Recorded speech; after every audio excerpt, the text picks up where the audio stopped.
Огромный пес был далеко не молод, достигнув глубокой старости. Не каждая собака живет так долго. Друзья хозяев часто удивлялись его долголетию, но пес, понимая их слова, не обижался, ведь знал, что его сородичи редко доживают до такого возраста. Хозяйка с любовью обнимала его, словно пытаясь отсрочить неизбежное. Старый пес уже не был таким энергичным, как прежде, глаза тусклые, живот обвис, шерсть на хвосте поредела. Даже любимая овсянка его не радовала. Большую часть времени он проводил на своем коврике, ожидая вечерних прогулок с юной хозяйкой Дашей. Он помнил, как она появилась в доме, маленькой девочкой, учившейся ходить, держась за его ошейник. Вместе они провели множество счастливых лет. Даша выросла, но продолжала гулять с псом. Им нравилось наблюдать за детьми у площадки, а иногда к ним подходил рыжий Володя.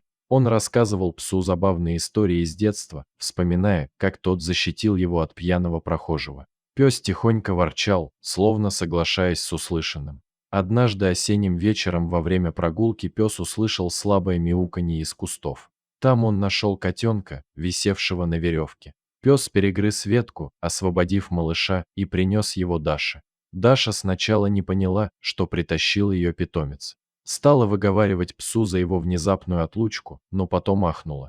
Разглядев несчастного котенка, она ужаснулась. Сразу же бросилась снимать петлю с его шеи. Следующие 3 дня вся семья выхаживала измученного котенка. Сначала он лежал пластом, не реагируя на окружающих. Прибывший ветеринар сделал ему несколько уколов для скорейшего восстановления. На 4-й день котенок оживился, начал нормально кушать и весело бегать по квартире. После спасения котенка пес начал слабеть с каждым днем. Он уже не вставал с подстилки. Даша все время плакала. Ветеринар не мог сказать ничего утешительного. Придя в очередной раз, врач что-то шепотом посоветовал хозяевам. Те грустно покивали и отвернулись. Затем он стал подходить к престарелой собаке, спрятав руки со шприцем за спиной. И вдруг произошло неожиданное, котенок неожиданно встал на его защиту, шипя и не подпуская врача. На пути ветеринара встал маленький котенок, который грозно смотрел на врача, шипел и выгибал спину, отгоняя врача от своего друга. Ветеринар отступил и попросил убрать разгневанного котенка, но никто из присутствующих не решился это сделать. Тогда доктор сказал: «Ну что же, пусть все произойдет естественно, без всяких уколов». После ухода врача все домочадцы разошлись по своим делам.